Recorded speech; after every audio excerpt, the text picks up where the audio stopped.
me ha parecido y que me ha marcado en la vida es Padre Rico, Padre Pobre, del autor Robert Kiyosaki, en la cual nombra varios elementos de la actividad financiera perdón,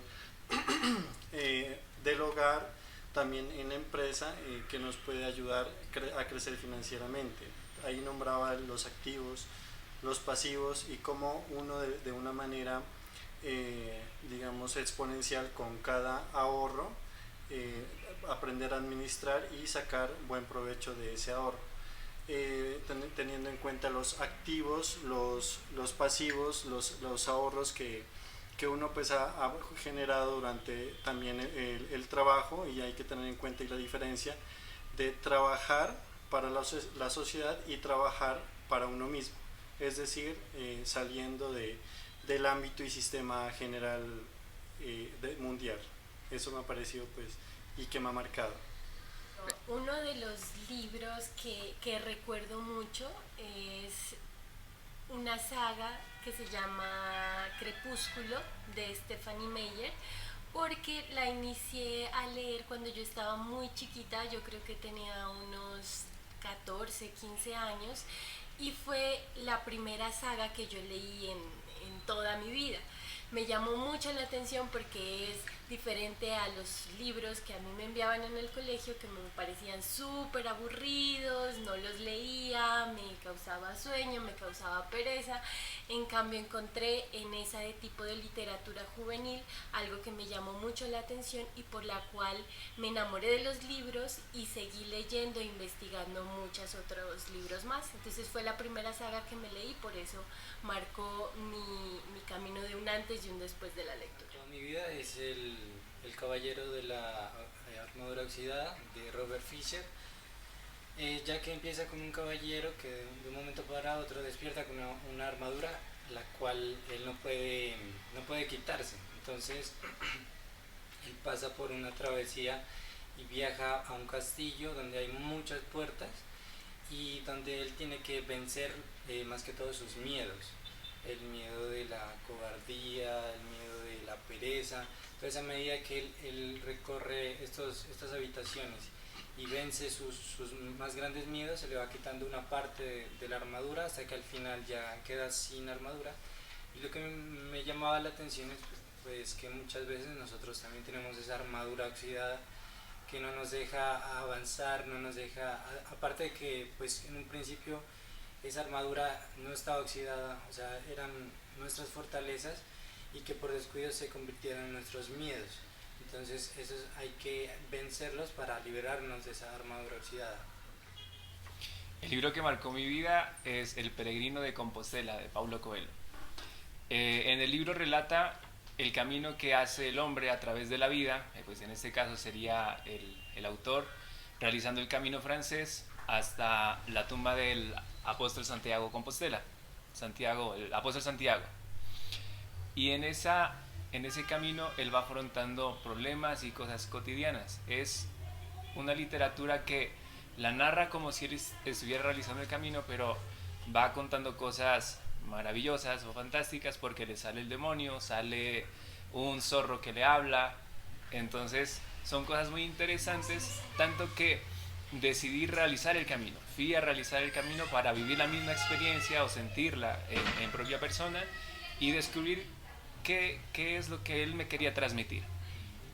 Creo que cuando fui a realizar el Camino de Santiago, logré alcanzar algo de lo que él manifestaba, ya que no lo logré completar todo, y lo aplico a diario. Son cosas como el estar presente cuando una persona te habla, el estar ahí compartiendo con las personas y no estar en una nube o en un momento que alguien te habla y sientes que estás hablando con alguien vacío. Entonces aprendí esas cosas, en el libro también lo narra y lo intento aplicar en cada día. Me llamó la atención de este Continuidad de los Parques de Julio Cortázar es que eh, en sí la lectura me llamó la atención, es decir, hay lecturas de que no me llaman mucho la atención bueno, por uno u otro motivo, pero este me atrapó, esta lectura me atrapó siguiendo el relato del autor, el relato de lo que iba a pasar, simplemente si al final, digamos que me distorsiona un poco también por el modo de escribir de este autor. Sin embargo, es muy, digamos, adaptante según tu explicación, a la lectura, pero me gustó bastante. A mí me causó especial asombro el saber que, a pesar de que no es la primera vez de que yo leo este cuento, le encontré muchas cosas nuevas después de tu explicación.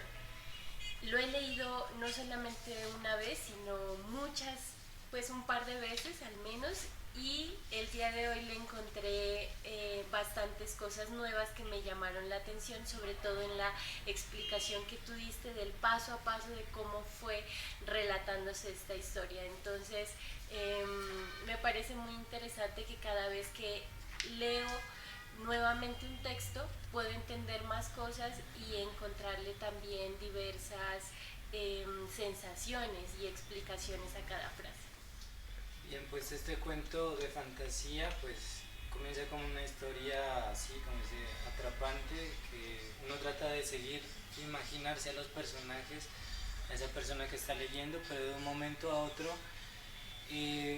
como tú decías, esa línea se divide en dos, se separa y uno no está perdido, y al final, cuando el autor nos da como esas pistas para que unamos las líneas, ya se hace más claro.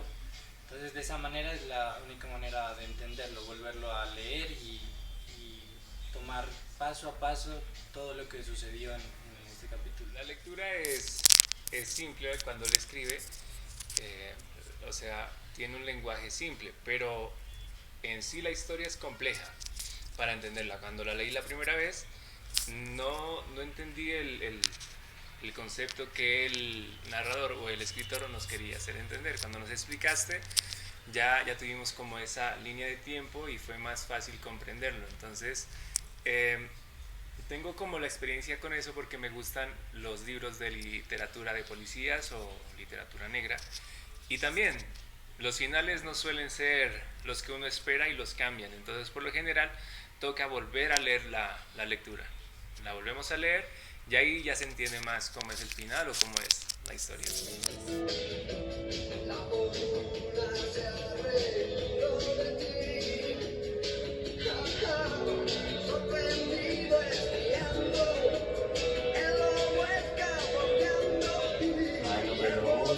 Muy bien. ¿A cuál libro pertenece? El lobo hombre de Branques.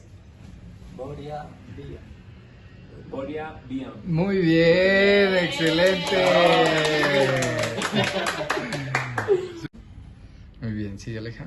Trompetas lo anuncian, encadenado cuando sueña, con José Arcadio, que ante la vida pasa haciendo remolinos de recuerdos. La tristeza de Aureliano, el 4, la belleza de 100 años de soledad. Muy bien. ¿Por qué? Porque nombra a los personajes que ahí aparecen como Aureliano. Muy bien, excelente. 100 años dice allí.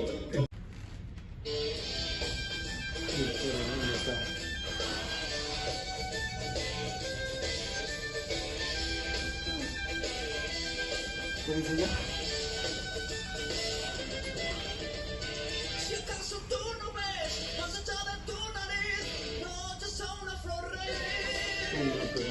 Si no puedes hablar, tener que ir tu voz, utilizando el corazón. Amigo Sancho, escúchame, no todo tiene cualquier camino hacia los pies. Hay un mundo por descubrir y una vida que arrancar. Muy bien. Excelente. Porque la canción se llama Molinos de Viento. Me encantó. Me pareció muy bueno. O sea, hay que volverlo a leer como casi todos los cuentos de literatura fantástica para lograr aprender y entender un poco más. Sin embargo, toda esa analogía y esa comparación que realizan del reloj con otros conceptos u objetos es muy interesante. A pesar de que Personalmente no me gustan mucho los relojes, me perturba demasiado el ruido, entonces lo encontré el relato muy peculiar y muy interesante. Y, pues me deja pensando bastante, pues, porque cuando, no es cierto, cuando nos regalan un reloj, y muchas veces no pensamos el tiempo como algo subjetivo, pues es como el tiempo lo inventamos nosotros y estamos como atados a ese tiempo, y tener un recuerdo del tiempo pues es relativo para cada persona. Y sí, podría ser como una atadura, algo que nos marca, que nos tiene delimitado lo que hacemos, cuando tenemos que hacerlo. Así que además de que si es un reloj caro, pues va a ser más complicado el cuidado, y que cada vez vas a atesorar más el tiempo. Me parece que lo asimilo porque me gustan los relojes. Lo asimilo como que es algo que es de uno, pero que, como ahí dice, ¿no? Que es de uno, pero que uno tiene que estar pendiente. Entonces lo asimilo es con el tiempo, más no como el reloj, sino como el tiempo. Entonces uno está pendiente de todas las actividades. Utilizo mucho mi reloj para cronogramar un entreno, para programar una cita, para asistir a mi trabajo. Entonces lo veo así. Muy bien. Está al revés la cuchara. Sí. Muy bien. Ujú. Entonces me vas a comentar el clima que te imagines, la época, la ciudad, el tipo de persona que lo consumiría, la edad. Ok, me imagino una escena en el campo, Sí. porque creo que comí una fruta, entonces me hace referencia a una escena en el campo, a una casa, el estilo de una cabañita, en donde alrededor solo hay pasto, pasto, pasto, pasto, una cabañita donde no hay vecinos, una cabañita donde que tiene sus propios animales, al estilo de una granja, donde tienen sus propios sembrados también, y donde hay árboles, arbustos, donde cosechan frutas, verduras, y me imagino de protagonista a una chica de unos 15 o 16 años, la cual vive en esa casa junto con su familia, una chica con muchas ilusiones y ganas de salir adelante, de vivir historias, y puedo asociar también el sabor de la fruta al personaje, haciendo referencia a que es una chica fresca, tranquila, natural, humilde, espontánea, una chica con buenos sentimientos y con ganas de vivir nuevas experiencias, de explorar y de comerse el mundo. Bien, pues este alimento me da la impresión como de estar en un lugar como Francia, algo dulce, algo que se relacione con el amor, una pareja que está sentada en un parque comiendo este alimento con queso, con vino. Es algo, pues, porque es dulce, se relaciona con el amor.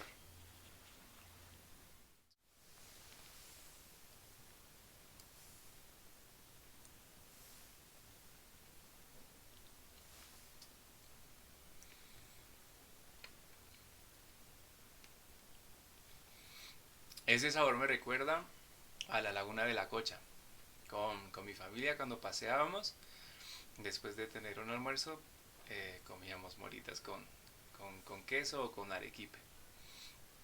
Me recuerda a mi familia y muchas veces me da nostalgia porque recordarla porque pues como vivo lejos o no vivo cerca de ellos y en este tiempo de pandemia y todo, entonces uno sabe que es más vulnerable a no estar tan apegado a ellos y pues que posiblemente pase una desgracia o algo así. Siempre me afecta eso. Entonces cuando siento cosas como la que acabé de sentir cuando me comí la morita, me recuerda mucho a mi familia, al apego en mi hogar, a cuando me siento con ellos a hablar y me siento en el calor de hogar.